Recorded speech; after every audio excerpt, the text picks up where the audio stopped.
आप लोग? I hope कि बिल्कुल घर जैसे हैं, नहीं तो आदत डाल लीजिए, जीवन में छोटी बड़ी समस्याएं तो आती ही रहती है। जैसा कि आप जान रहे हैं, हम लोग पिछले क्लास में 10th क्लास का जो सेकंड चैप्टर था उसमें मार्क्सवाद को हम लोग बहुत अच्छे से देखे हुए थे। जो लास्ट हम लोग का टॉपिक था वो था जो कार्ल मार्क्स था, उसका मेन उद्देश्य क्या था, ऑब्जेक्टिव्स क्या था, उसमें हम लोग देखे थे कि कार्ल मार्क्स ये चाहता था कि समाज में जो हो ना वो बुर्जुआ वर्ग का नहीं होकर के सर्वहारा वर्ग का शासन हो। आप खूब समझिएगा आराम से कि बुर्जुआ वर्ग क्या होता है, सर्वहारा वर्ग क्या होता है। आपको कल ही बताए हुए थे, बुर्जुआ वर्ग जो धनी मनी क्लास था, जो पढ़ा लिखा क्लास था, ठीक है ना, जिसमें आपको डॉक्टर, इंजीनियर, वकील, ठीक है ना, बड़े बड़े ज़मींदार, बड़े बड़े बिजनेसमैन, ये सब किस में आते थे, बुर्जुआ क्लास में आते थे।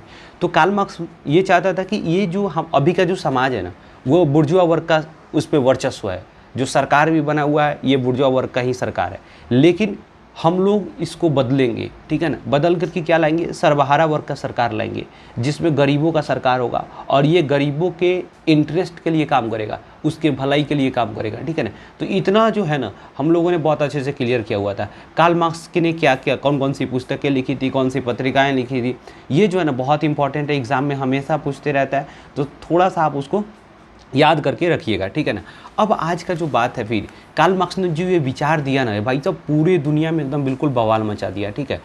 अब उसके बाद जो है कोई भी चीज़ जब अच्छी लगती है तो जाहिर सी बात है धीरे धीरे वो क्या होता है, धीरे धीरे वो फैलेगा पूरे विश्व में। अब वो चीज़ होने लग गया था। ये क्या हो गया, कार्ल मार्क्स का विचार जो है ना अब धीरे धीरे विश्व में फैलने लग गया। अलग अलग देशों में इसके विचारों की चर्चा होने लग गई, इसके विचार के फॉलोअर बढ़ने लग गए, ठीक है ना। अब उसके बाद क्या हो गया, जब किसी चीज़ का फॉलोअर बढ़ता है तो धीरे धीरे एक ऑर्गेनाइजेशन बनना शुरू हो जाता है, एक पार्टी बनना शुरू हो जाता है, ठीक है। तो अब क्या हो गया कि अलग अलग देशों में क्या होने लगा, मार्क्सवादी पार्टी, एक तरह से आप कहें तो समाजवादी पार्टी का निर्माण होना शुरू हो गया था अलग अलग देश में, ठीक है। इतना बात तो क्लियर हो गया। जैसे समझिए यहाँ पर मार्क्सवाद का हम कह रहे हैं प्रचार प्रसार।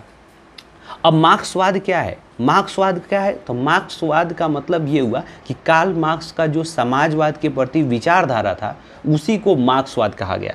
अच्छा, कार्ल मार्क्स का समाजवाद के प्रति क्या विचारधारा था, आपको पहले भी बताया कि कार्ल मार्क्स ये मानता था कि कभी भी जो मजदूर वर्ग है ना उसको अपने अधिकार के लिए एक जो आपका बुर्जुआ क्लास है यानी जो पूंजीपति वर्ग है उसके खिलाफ में इनको लड़ना पड़ेगा, इनको संघर्ष करना पड़ेगा, अपने अधिकारों के लिए इनसे आपको आंदोलन करना पड़ेगा, इनसे लड़ना पड़ेगा, तभी इनको अपना अधिकार मिलेगा। नहीं तो हमेशा इनका शोषण होता रहेगा, हमेशा ये लोग शोषण करते रहेंगे, कौन, पूंजीपति वर्ग के लोग, ठीक है।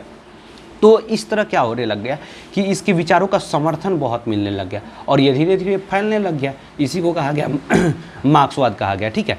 अब बात आया क्या कि मार्क्सवाद के प्रभावित होकर के अलग अलग देशों में समाजवादी दल का क्या होने लग गया, गठन होने लग गया, क्योंकि मार्क्सवाद था ही इतना बवाल कंसेप्ट, ठीक है ना। तो धीरे धीरे अलग अलग देशों में इसके फॉलोअर बढ़ना शुरू हो गए थे, ठीक है। तो थोड़ा सा इस चीज़ को समझिएगा अच्छे से। जर्मनी में क्योंकि 2-4 देश ऐसे हैं जो इम्पॉर्टेंट है, आपको उस या मतलब थोड़ा सा दिमाग में रखिएगा क्योंकि एग्जाम में पूछ देता है कभी कभी। देखिएगा, कह रहा है कि जर्मनी में कौन सी समाजवादी पार्टी सबसे ज़्यादा फेमस थी, तो सोशल डेमोक्रेटिक पार्टी। ब्रिटेन में लेबर पार्टी, देखिए ब्रिटेन में मात्र 2 ही पार्टी है, एक लेबर पार्टी, एक कंजर्वेटिव पार्टी। उसी तरह अमेरिका में भी जाइएगा, ठीक है ना, तो रिपब्लिक पार्टी, डेमोक्रेटिक पार्टी, ठीक है ना, दो पार्टियाँ हैं वहाँ पे, मेन पार्टियाँ, छोटी बड़ी पार्टी तो बहुत सारी है। चाइना में भी देखिएगा, चाइना कम्युनिस्ट पार्टी जो है वो बहुत ही फेमस है, सबसे एक मतलब आप मान लीजिए कि डोमिनेंट है, सबसे इम्पॉर्टेंट है। दूसरी बात अगर हम देखेंगे फ्रांस में किस तरह की पार्टी थी, तो सोशलिस्ट पार्टी थी, ठीक है ना। देखो, जो भी समाजवादी पार्टी होगी ना, या तो वो सोशलिस्ट नाम से होगा, समाजवादी नाम से होगा, या फिर लेबर के रिलेटेड उसका नाम होगा, ठीक है ना। क्योंकि ये जो पार्टी थी, ये जो विचारधारा था वो तो लेबर क्लास के ही रिलेटेड था ना, इसीलिए हमेशा जब भी इनका नाम भी होगा तो लेबर क्लास के रिलेटेड होगा, समाज से रिलेटेड होगा, ठीक है ना। इसलिए ज़रूर आप ध्यान में रखिएगा। सबसे इम्पॉर्टेंट जो था ना रूस की, क्योंकि हम लोग इस वीडियो में क्या पढ़ने वाले हैं, रूस की क्रांति, क्योंकि विश्व में रूस ही एक ऐसा देश था जहाँ पे पहली बार जो है ना साम्यवाद यानी समाजवाद का क्या होना, वहाँ पर एक तरह उसके प्रति आंदोलन हुआ और एक सर्वहारा वर्ग का क्या बना, सरकार बना हुआ था। ये पहली बार थोड़ा सा दिमाग में रखिएगा, ठीक है ना। तो क्वेश्चन पूछेगा विश्व में पहली बार साम्यवादी सरकार कहाँ बना था, तो साम्यवादी सरकार कहेगा तो रूस में बना था, ठीक है ना। इसलिए भाई साहब यहाँ पर रूस बहुत इंपॉर्टेंट है। तो रूस का जो सबसे इंपॉर्टेंट पार्टी था वो रूसी सोशल डेमोक्रेटिक वर्कर्स पार्टी था, ठीक है ना। रूसी सोशल डेमोक्रेटिक वर्कर्स पार्टी ये 1883 करें 1903 के करीब में इसका स्थापना हुआ था, ठीक है ना। इससे ये विभाजित हो गया था, ये दो पार्ट में विभाजित हो गया था, अल्पसंख्यक और बहुसंख्यक में, ठीक है ना। आपके आगे चल के इसका पूरी के पूरी बारे में हम लोग पोस्टमार्टम करेंगे, बस आप थोड़ा सा धैर्य रखिए, ठीक है ना, पेशेंस रखिए भाई साहब। सारी जो होगा यहाँ पे जो भी कन्फ्यूजन होगा वो सभी का सभी खत्म होगा। बस अब थोड़ा सा समझिएगा 1864 में क्या होता है भाई साहब, लंदन में मार्क्स द्वारा प्रथम अंतर्राष्ट्रीय संघ का स्थापना किया गया। देखिए कार्ल मार्क्स मानता था कि इस विचारधारा को पूरे के पूरे विश्व में फैलाया जाए, क्योंकि जितने भी विश्व के जितने भी जगह पे औद्योगिकरण हुआ है वहाँ पर लेबर क्लास का शोषण होता है, ठीक है ना। इसलिए इस विचारधारा को ना पूरे विश्व में फैलाया जाए। इस उद्देश्य से क्या किया, लंदन में, क्योंकि वो लंदन में उस समय रहता भी था, क्योंकि उसको जर्मनी से भगा दिया था सब, ठीक है। तो लंदन में क्या किया कि एक बहुत बड़ा विशाल जो है सम्मेलन रखा और उसमें जो है ना भाषण दिया था। आपको देखिए उस भाषण का महत्व बहुत पूरे विश्व में रहता है और उसमें से एग्जाम में क्वेश्चन कुछ पूछता भी है, क्योंकि वो जो भाषण दिया था उसमें कुछ नारा भी दिया। क्या नारा दिया था, दुनिया के मजदूरों एक हो, क्योंकि दुनिया के मजदूरों को बोला कि भाई तुम लोगों की जाति एक ही है, तुम लोगों का समस्या एक है, तुम लोगों का उद्देश्य एक है, इसलिए तुम लोग एक होकर के लड़ो, नहीं तो तुम्हारा शोषण ये हमेशा जो है ना ये पूंजीपति वर्ग के लोग करते रहेंगे, नहीं तो फिर ये तुम्हारी ज़िंदगी नरक बना के रख देंगे, ठीक है ना। इसलिए तुम्हें अभी समय है, तुम लोगों को लड़ना होगा अपने अधिकार के लिए, अपने जो भी हक है, बात समझे कि नहीं, उसके लिए लड़ना होगा, नहीं तो फिर जो हमेशा के लिए तुम्हें दबा देंगे। दूसरी बात ये होता है कि दूसरा जो पॉइंट था, अधिकार के बिना कर्तव्य नहीं और कर्तव्य के बिना अधिकार नहीं। ये जो दो पॉइंट है ना एकदम दिमाग में चिपका के रखना भाई, नहीं तो फिर ये प्रॉब्लम क्रिएट करेगा। एग्जाम में बहुत बार क्वेश्चन पूछा हुआ है, दुनिया के मजदूरों एक होगा नारा किसने दिया था, कार्ल मार्क्स ने दिया था। अब मान लो कहीं क्वेश्चन घुमा देगा, कहेगा क्या कि दुनिया के मजदूरों एक होगा नारा कार्ल मार्क्स ने किस सम्मेलन में दिया था, तो प्रथम अंतर्राष्ट्रीय सम्मेलन। अब प्रथम अंतर्राष्ट्रीय सम्मेलन कब और कहाँ हुआ था, तो लंदन में हुआ था, 1864 ईस्वी में हुआ था। ये भाई दिमाग में बिल्कुल चिपका ले। आगे चल, अब देखो कार्ल मार्क्स की मृत्यु जो है ना 1883 ईस्वी में हो जाती है, ठीक है ना।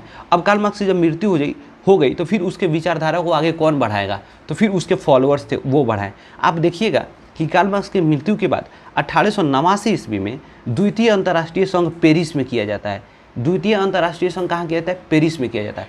ये बहुत इंपॉर्टेंट रहता है, क्योंकि आप देखेंगे कि उसके एक वर्ष बाद ही ये 1 मई को प्रत्येक वर्ष अंतर्राष्ट्रीय मजदूर दिवस मनाया जाता है। दुनिया में पहली बार जो है ना इसका जो ये सम्मेलन रखा गया था, तो इसमें उद्देश्य क्या था, इसका उद्देश्य था 8 घंटा कार्य करने के बदले उचित मजदूरी। मतलब ये कि जो मजदूर हैं उनके काम करने की घंटा को फिक्स किया जाए, उनकी मजदूरी को भी फिक्स किया जाए। अगर ऐसा नहीं होगा तो फिर क्या होगा कि ये बार बार शोषण करते रह जाएंगे। अगर ये फिक्स हो जाएगा तो कोई भी मजदूर अपने टाइम पे जाएंगे, टाइम पे आएंगे, क्योंकि इनको पता चल जाएगा कि मेरा अधिकार है इतना देर में जाना और इतना बजे आना और इतना हमें फिक्स मजदूरी चाहिए, ठीक है ना। तो इसके लिए द्वितीय सम्मेलन में आवाज़ उठाया गया। दूसरी बात ये कि पहली बार जो है ना मजदूर दिवस के रूप में 1 मई को मनाया गया। 1 मई इंटरनेशनल लेबर डे, बात समझे कि नहीं, अंतर्राष्ट्रीय मजदूर दिवस के रूप में मनाया गया। इसलिए थोड़ा सा आप दिमाग में रखिएगा। अच्छा, ये पहली बार कहाँ मनाया गया था, यूरोपियन कंट्री में। देखिए पहली बार यूरोप के मजदूरों ने क्या किया, यूरोप और अमेरिका जैसे देशों में पहली बार वहाँ पर उन लोगों ने आंदोलन किया बड़े स्तर पर, ठीक है ना। और 1 मई के दिन जो है उसी समय से 1890 ईस्वी से उसी समय से क्या किया जाने लगा, एक अंतर्राष्ट्रीय मजदूर दिवस के रूप में मनाया जाने लगा, ठीक है। इतना बात तो क्लियर हो जाएगा आपका। अब दूसरी बात कि विश्व में पहली बार साम्यवादी सरकार कहाँ बना था, रूस में बना था। अभी हम जस्ट थोड़ा देर पहले बात किए कि विश्व में पहली बार साम्यवादी सरकार कहाँ बना, रूस में बना हुआ था, ठीक है ना। तो जाहिर सी बात है कि जो पहला पहला होता है मेरे भाई वो बहुत ज़्यादा इंपॉर्टेंट होता है, उसको याद रखना भी बहुत ज़रूरी होता है, ठीक है ना। आप भी पढ़ रहे हो, ठीक है ना, तो आपका जब पहली बार जब आपका रिजल्ट आया होगा, जैसे मान लो मैट्रिक क्लास में पढ़ रहे हो, तो ये होता है एक सार्वजनिक रिजल्ट जो सब कोई जानता है, सब कोई चाहता है कि बस हम देखें नहीं थोड़ा सा रिजल्ट कैसा है। तो देखो मैट्रिक में जब एग्ज़ाम दोगे थे, पहली बार तुम्हारा बोर्ड का एग्ज़ाम होता है और उस समय तुम्हारा नंबर का बहुत चर्चा रहता है, ठीक है ना। तो वही बात है कि दुनिया में पहली बार साम्यवादी सरकार बना, वो भी रूस में बना, तो चर्चा रहेगा ही रहेगा, ठीक है ना, और इसके बारे में पढ़ना भी जरूरी है। वही इंटर में तुम चले जाओ तो इंटर में तुम्हारा मार्क्स कौन पूछेगा, बस वो मार्क्स तुम्हारे मोहल्ला भर के लोग पूछे तो जान के रह जाएंगे, ठीक है। वही ग्रेजुएशन में चले जाओ तो का तुम्हारा आया कोई नहीं जान रहा, बस तुम्हारे घर भर के लोग जान के रह जाते हैं। तो बस जो महत्व रहता है ना वो पहली वाली का महत्व रहता है, ठीक है ना, चाहे वो कोई हो, चाहे वो पढ़ाई हो, चाहे और भी कोई हो, ठीक है ना, वो सब पहले वाला का सबसे ज़्यादा महत्व होता है, ठीक है ना। दूसरी बात, अब कह रहे हैं रूस की क्रांति। अब बात वही तो आ रहा है कि साम्यवादी सरकार कहाँ बना, रूस में बना। तो जाहिर सी बात है कि साम्यवादी सरकार का मतलब लेबर क्लास का सरकार बना, मजदूरों का सरकार बना, गरीबों का सरकार बना। तो ये इतना आसान तो नहीं होगा। मान लीजिए गरीब का सरकार अगर बनना है किसी देश में और वहाँ पर पहले से धनी वर्ग के लोगों का सरकार है, तो इतना आसान होगा क्या कि गरीब वर्ग का सरकार बन जाए। जाहिर सी बात है वहाँ पर क्रांति हुआ होगा, बड़ा बवाल हुआ होगा, जान गंवाना पड़ेगा, मतलब पड़ा होगा, ठीक है ना। तो अब हम क्या देखेंगे, रूस की क्रांति। इसी क्रांति के बारे में थोड़ा सा हम लोग समझेंगे। प्यार से एकदम आराम से भाई साहब देखते रहिएगा, मज़ा आने वाला है इस वीडियो में आपको, ठीक है ना। पूरा का पूरा कॉन्सेप्ट हम लोग समझ जाएंगे। अब देखिए रूस की क्रांति पढ़ेंगे तो रूस की क्रांति के पहले क्या था, क्या व्यवस्था था। क्रांति का मतलब आप समझ रहे हैं बदलाव। तो जो चीज़ बदलाव हुआ वो क्या बदला गया, क्या था पहले का सिचुएशन फ्रांस में जो बदल दिया गया। तो आप समझिए क्रांति के पूर्व जो रूस का जो बात था, बात समझे कि नहीं, वहाँ पर राजशाही शासन व्यवस्था चल रहा था। राजशाही शासन व्यवस्था में वहाँ पर जार निकोलस द्वितीय के समय क्रांति हुआ था। तो क्वेश्चन पूछेगा, क्वेश्चन क्या पूछेगा, आराम से प्यार से समझिएगा भाई साहब। वो कहेगा क्या कि रूस के क्रांति के समय रूस का शासक कौन था, तो जार निकोलस द्वितीय। एक बार क्वेश्चन पूछा था, एक बार नहीं बहुत बार क्वेश्चन पूछा हुआ है कि जार का क्या अर्थ होता है। तो जार का अर्थ होता है रूस का सम्राट। भाई साहब बहुत इंपॉर्टेंट बात है, इसलिए दिमाग में चिपका के रखना यार कि जार का अर्थ क्या होता है, रूस का सम्राट। दूसरा, क्रांति के पूर्व युद्ध। अब क्रांति के पूर्व कौन कौन सा ऐसा युद्ध हुआ था, यानी रूसी क्रांति हुआ, उसके पहले भी कुछ ऐसा युद्ध हुआ था जिससे जनता का जो है ना राजा पर से विश्वास हट गया। क्योंकि देखो रूस अपने आप को समझता था रूस का राजा, या फिर रूस का मतलब क्या हुआ, रूस का राजा। रूस का राजा अपने आप को समझता था हम भगवान के दूत हैं, दुनिया में सबसे ज़्यादा शक्तिशाली कौन है, रूस है। बस हम देखने अब और जनता का भी थोड़ा सा नहीं होता भाई साहब, सीना चौड़ा हो गया भाई, अरे वाह मेरा देश सबसे महान है, मेरा देश का राजा सबसे शक्तिशाली है। तो सिंपल बात है। लेकिन क्या हुआ, ये भ्रम टूट गया, ये जो उनके मन में मिथ्य बैठा था ना, ये ख़त्म हो गया। कब, जब रूस ने कुछ युद्ध को हारा और उसकी स्थिति बदतर होते चली गई। वो कौन कौन सा युद्ध था, तो बाल्कन युद्ध। बाल्कन युद्ध में क्रीमिया के युद्ध में हार। देखिए बाल्कन युद्ध हुआ था उसमें हार, क्रीमिया के युद्ध 1854 से 56 के बीच हुआ था, इसमें भी हार गया। रूस जापान युद्ध हुआ 1904-05 में, इसमें भी रूस हार गया। इतना सारा जो युद्ध हारा ना, इसमें फ्रांस के जो रूस के जो जनता थी ना, राजा पर से उसका विश्वास हट गया। बोला यार ये केवल ढीलते रहता है, बात समझे कि नहीं, केवल फाड़ते रहता है, बात लंबी लंबी छोड़ता है। इसके विचार में इससे मतलब कुछ होने जाने वाला नहीं है, बात समझे कि नहीं। तो ये कहानी हो रहा था, ये क्रांति के पूर्व का युद्ध था। देखिए अब सबसे ज़्यादा जो पहली बार रूस के राजा के खिलाफ जो क्रांति भड़का था वो 1905 ईस्वी में भड़का था, ठीक है ना। 1905 ईस्वी की क्रांति जार के खिलाफ हुआ था। अब थोड़ा सा समझिएगा आराम से, ज़्यादा समझ आएगा आपको। यहाँ पर कह रहा है क्या, रूस की क्रांति खिलाफ जो होता 1905 में रूस की क्रांति हुई थी जार के खिलाफ, लेकिन इसको दबा दिया गया बुरी तरह से। और इसमें एक घटना हुआ जो बहुत ही फेमस हुआ पूरे विश्व के लिए। वो क्या था, 9 जनवरी 1905 को क्या हुआ था भाई साहब, खूनी रविवार के नाम से जाना जाता है। नया कैलेंडर के हिसाब से 13 दिन ज़्यादा हो जाता है ग्रेगरियन कैलेंडर, ठीक है ना। देखिए रूस में 2 कैलेंडर चलता था, एक 1918 के पहले कैलेंडर चलता था, एक 1918 के बाद कैलेंडर आया। तो 1918 के जो पहले था उसको हम लोग जूलियन कैलेंडर बोलते थे, ठीक है ना। और बाद में जो कैलेंडर आया उसे ग्रेगोरियन कैलेंडर बोलते थे। तो जो बाद वाला कैलेंडर आया 1918 के बाद, बस हम देख रहे उसको कहा गया ग्रेगोरियन कैलेंडर। और वो जो कैलेंडर था पिछले वाले कैलेंडर से 13 दिन आगे चलता था। तो पिछले कैलेंडर के हिसाब से 9 जनवरी 1905 को ये कांड हुआ था, ठीक है ना। तो नया कैलेंडर के हिसाब से 13 दिन में जोड़ देगा ना यार, तो 12 तो यहाँ पर 22 जनवरी हो जाएगा, ठीक है ना। तो ये खूनी रविवार क्वेश्चन पूछता है कि खूनी रविवार किस देश से संबंधित घटना है। तो रूस से संबंधित घटना है। ये 1905 ईस्वी में ये घटना हुआ था, जिसमें जनता जो है जार के खिलाफ में आंदोलन मार्च करते हुए, नारा लगाते हुए, बात समझे कि नहीं, ये उसके भवन के खिलाफ, मतलब कि जो राजशाही भवन होता है, उसका महल होता है, उसके सामने जा रहा था। तभी जनता ने, राजा ने पुलिस बुलाई और उस पर गोलियां चलवा दी। अब निहत्था जो जनता था वो तो आंदोलन, मतलब कि नारा लगाते हुए राजा के खिलाफ में, बात समझे कि नहीं, जा रहा था। उसके पास कोई हथियार नहीं था। अब ये पुलिस आया, धनाधन गोली चलाने लग गया। अब बहुत सारे लोग मर गए, ठीक है ना। वो दिन जो था रविवार था, इसीलिए उसको खूनी रविवार के नाम से जाना जाता है। ये बात बिल्कुल दिमाग में चिपकाना मेरे भाई, क्योंकि हमेशा एग्जाम में क्वेश्चन पूछता है, ठीक है। अब आ जाओ में जो मेन हम लोग का पॉइंट है, रूस की क्रांति। 1917 ईस्वी की जो रूस की क्रांति हुई थी, उसमें दो क्रांति हुई थी। एक को बोलते हैं हम लोग फरवरी क्रांति, एक को बोलते हैं हम लोग अक्टूबर क्रांति। फरवरी क्रांति 22 फरवरी 1917 में हुआ था। अच्छा, ये 22 फरवरी जो था ना, ये पुराना कैलेंडर, और नया कैलेंडर इसमें 13 दिन जोड़ दो, तो 22 में 13 जोड़ोगे तो कितना हो जाएगा, 22 में तुम 13 जोड़ोगे तो 35 हो जाएगा, ठीक है ना। और जबकि 35 हो जाएगा, खूब ध्यान से सुनना, 35 यानी 35 तारीख तो होता नहीं है, फरवरी 28 का होता है, तो 28 में 7 जोड़ेगा तो 35 हो जाएगा, यानी 7 मार्च हो जाएगा, ठीक है ना। 7 मार्च नया कैलेंडर, 7 मार्च पुराना कैलेंडर 22 फरवरी। इसीलिए तुम देखोगे कि फरवरी में ये क्रांति हुई थी, और उस समय जो रूस में शासक था, बात समझे कि नहीं, जार निकोलस द्वितीय, उसको हटा करके एक नया राजा बना, जिसका नाम था, रोमनो राजवंश का राजा था, केरेंस्की का सरकार बना, ठीक है ना। यहाँ पर आप देखेंगे रोमनो राजवंश का अंत हो जाता है कहाँ पे, 1917 में, और एक केरेंस्की की सरकार बनती है। और ये केरेंस्की की सरकार मेंशेविक पार्टी थी। आपको हम पहले बताए थे, रूस में रूसी सोशल डेमोक्रेटिक वर्कर्स पार्टी था। 1903 ईस्वी में आकर के उसका विभाजन हो जाता है। एक को बोला जाता है मेंशेविक, एक को बोला जाता है बोल्शेविक। मेंशेविक को बोला जाता है अल्पसंख्यक, और बोल्शेविक जो था बहुसंख्यक था, ठीक है ना। जो गरीबों मजदूरों का पार्टी था, ठीक है ना, गरीब मजदूर का पार्टी था बोल्शेविक। आइए मेंशेविक का सरकार बना कब, फरवरी में। लेकिन ये मेंशेविक का सरकार जो था ना, वो मजदूर का सरकार नहीं था, ये धनिकों का सरकार था, बुर्जुआ वर्ग का सरकार था। जब भाई साहब लेनिन को पता चला कि हमारे देश में भाई साहब गलत हो रहा है, भागे भागे आ गया। उस समय स्विट्जरलैंड में मौज कर रहा था, ठीक है ना। इंडिया में कहाँ पे आया, रूस में आया, और लोगों को इकट्ठा करना शुरू कर दिया। और बोल्शेविक पार्टी का वो क्या बन गया, बोल्शेविक पार्टी का मेन नेता बन गया।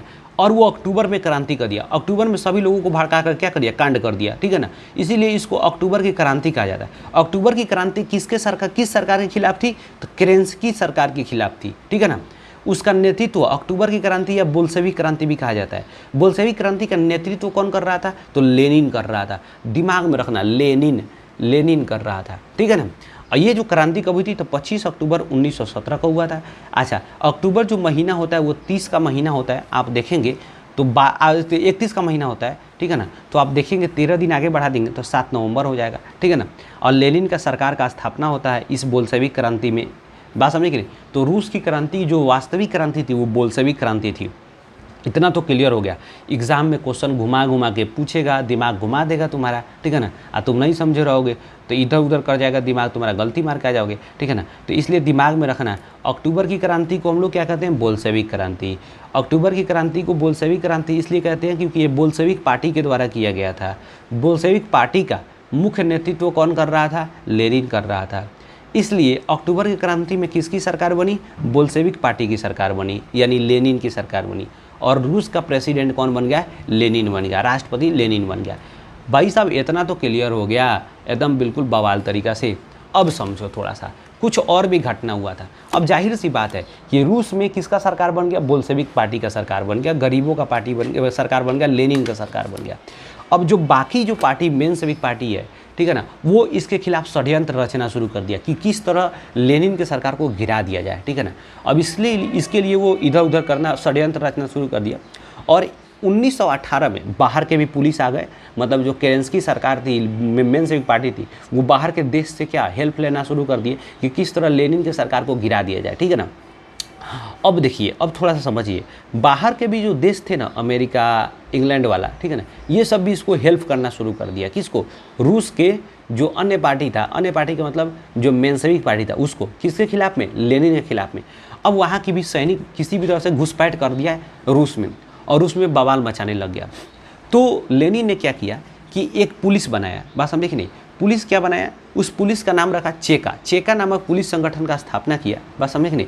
आप खूब ध्यान दीजिएगा, इस चेका का स्थापना किया गया लेनिन के मतलब कि देश के अंदर जो प्रतिक्रियावादी है, यानी देश के अंदर जो देश के उपद्रवी हैं, देश के उपद्रवी, उसी को प्रतिक्रियावादी कहते हैं, जो सरकार के खिलाफ में षड्यंत्र रचता है, उसके लिए चेका का स्थापना किया गया। यानी देश के गद्दारों के लिए चेका का स्थापना। जबकि देश में बाहर से जो सैनिक आए थे, विदेशी सैनिक आए थे, उसके खिलाफ में लाल सेना का गठन ट्राटस्की के नेतृत्व में। लेनिन का सबसे विश्वसनीय दोस्त था एक ट्राटस्की, ठीक है ना। इसी के नेतृत्व में एक लाल सेना का गठन किया गया 1918 में, और इसका गठन किया गया था विदेशी सेना जो रूस में आ गई थी उसी खिलाफ इसको खदेड़ के भगाने के लिए। तो इसने लाल सेना ने विदेशी सेना को खदेड़ा, और चेका ने जो देश के अंदर उपद्रवी थे, बात समझे कि नहीं, जो देश के लोग थे, उसको क्या किया, शांत किया। तो ये दोनों का आप मतलब समझ गए। लाल सेना का गठन किसने किया था, ट्राटस्की, बार बार एग्जाम में आता है। चेका का गठन, चेका खाली पूछता है क्या था, तो एक पुलिस संगठन था, बात समझे कि नहीं, और पुलिस कभी भी अपने देश के लिए होता है। और लाल सेना, सेना जो होता है, आर्मी जो होता है, वो बाहर के लोगों के लिए होता है, ठीक है ना। इस दिमाग में रखना, इस मतलब इसको दिमाग में बैठा कर रखना। दूसरा, 1918 में रूस में नया संविधान बना, बात समझे कि नहीं। 1918 में रूस में क्या बनता है, एक नया संविधान बनता है, बात समझे कि नहीं, और एक नया संविधान बना और उसके खिलाफ में नया सरकार बना। रूस का नाम रूसी सोशलिस्ट फेडरल सोवियत रिपब्लिक रखा गया। एग्जाम में ऐसा कुछ नहीं पूछता है, बस अब देख रहे हैं। केवल यूएसएसआर, सोवियत संघ पूछता है। न्यू जो नाम रखा गया रूस का, उसको सोवियत संघ कहा गया, यूएसएसआर, ठीक है ना। इसका झंडा जो था लाल रंग का होता था, कार्ल मार्क्स का जो झंडा था, आप देखिए वही झंडा यहाँ पर भी रखा गया था। यानी मार्क्सवादी पार्टी यहाँ पर बना, साम्यवादी पार्टी बना, तो उसका झंडा क्या रखा, लाल रंग का झंडा होता था, और उसमें हंसुआ और हथौड़ी का क्या होता था, चित्र बना रहता था, ठीक है ना। दूसरा, मताधिकार सभी लोगों को दिया गया, जो भी 18 वर्ष के थे उन सभी स्त्री पुरुष को मताधिकार दिया गया। अगला बात थोड़ा सा बहुत इंपॉर्टेंट एग्जाम में रखिएगा, नई आर्थिक नीति। लेनिन का नई आर्थिक नीति कब लागू किया गया, 1921 में। जनवरी 1924 में लेनिन का मृत्यु हो जाता है। कहेगा लेनिन ने नई आर्थिक नीति कब लागू किया था, 1921 में। लेनिन का मृत्यु कब हुआ था, 1924। ये एग्जाम में बहुत बार क्वेश्चन पूछता है, ठीक है। अब कुछ और बात है, उसको थोड़ा सा समझिएगा। करा क्या, 1919 में लेनिन ने तीसरा अंतर्राष्ट्रीय संघ किया था। पहला 1864, दूसरा 1889, तीसरा 1919 में लेनिन के द्वारा किया गया था। कहाँ किया गया था, मास्को में, रूस की राजधानी मास्को में, ठीक है ना। अगला 1924 से 53 तक स्टालिन। लेनिन जब मन गया 1924 में, तो 1924 से 53 तक स्टालिन का शासन रहता है रूस में, ठीक है ना। इस बात को ध्यान में रखिएगा। देखिए, रूस में पहली बार पंचवर्षीय योजना स्टालिन ने शुरू किया था। कब किया था, 1928 में। 1928 में पंचवर्षीय योजना शुरू किया था। कौन शुरू किया था, लेनिन ने शुरू किया था। अगला 1953 से 1964 तक, 1953 में किसका, स्टालिन का मृत्यु हो गया, तो उसके बाद निकिता क्रुश्चेव किसका राष्ट्रपति बना, यूएसएसआर यानी रूस का राष्ट्रपति बना। ये 64 तक रहा। फिर ध्यान रखिएगा, 64 से 85 ईस्वी तक लियोनिड ब्रेजनेव स्टालिनवादी जो था, स्टालिन को समर्थन करता था, बात समझ रहे हैं, वो वहाँ का प्रेसिडेंट बना। यानी 1964 से 85 तक लियोनिड ब्रेजनेव ने किया था।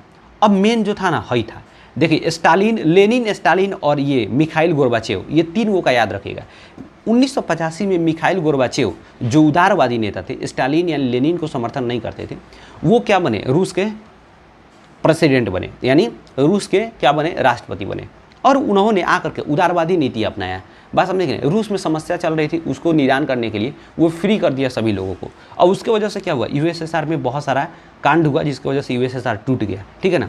और कहेगा ग्लास्तनोस्त या पेरेस्ट्रोइका किसने शुरू किया था, तो मिखाइल गोर्बाचेव ने, ठीक है ना। अगला को, अब इसके वजह से क्या हो जाता है, ये खुलापन और पुनर्रचना सभी लोगों को फ्री कर दिया, जिसकी वजह से यूएसएसआर में जितने भी देश शामिल थे ना, वो सभी देश क्या हो गया कि अलग होकर के अपना खुद का अलग एक देश का निर्माण कर लिया। और दिसंबर 1991 में यूएसएसआर खुद टूट गया। वही ना बात कर रहे हैं कि यूएसएसआर यानी रूस का विघटन हो गया। अब जो यूएसएसआर था वो 15 गो देश में टूट गया, 15 देश में टूट गया। कितने देश में टूट गया, 15 गो देश में। बात समझे कि नहीं। तो आप देखेंगे कि उस समय तक 1991 तक रूस 15 देशों का एक देश था, जिसको यूएसएसआर कहा जाता था। 1991 में ये 15 देश में टूट गया, जिसमें से रूस आज के समय में अकेले बचा हुआ है, ठीक है ना। यूक्रेन आज के समय में देख रहे हो ना, वो समय यूएसएसआर का ही पार्ट था। अब देखो भारत में समाजवाद कैसा था, भारत में किस तरह का स्थापना हुआ था। तो देखो 1920 ईस्वी में ताशकंद में हिंदुस्तान की कम्युनिस्ट पार्टी का गठन हुआ था। तो भारत में पहली बार कम्युनिस्ट पार्टी का गठन कहाँ हुआ था, ताशकंद में हुआ था। 1920 में भारतीय लोगों के द्वारा शुरू किया गया था। भारत में समाजवादी विचारक कौन थे, यहाँ पर जवाहरलाल नेहरू थे, रविन्द्रनाथ टैगोर थे। ये क्या थे, समाजवादी विचारक थे भारत में, ठीक है ना। तो ये था आपका टोटल जो है भाई साहब चैप्टर नंबर 2। एकदम बवाल तरीका से हमने क्या किया, इसको क्लियर किया। आई होप कि ये बात आपको बहुत अच्छा लगा होगा, आपको समझ भी आया होगा। अगर समझ आया होगा तो दोस्तों के पास भाई साहब वीडियो शेयर करो, चैनल को सब्सक्राइब करो, लाइक करो। यार इसमें कंजूसी क्यों करते हो तुम लोग, थोड़ा सा तो शेयर वगैरह कर ही सकते हो, ठीक है ना। मिलते हैं नेक्स्ट वीडियो में इसी का मेन ऑब्जेक्टिव के साथ, ठीक है ना, बवाल मचाते हुए। तब तक के लिए जय हिंद।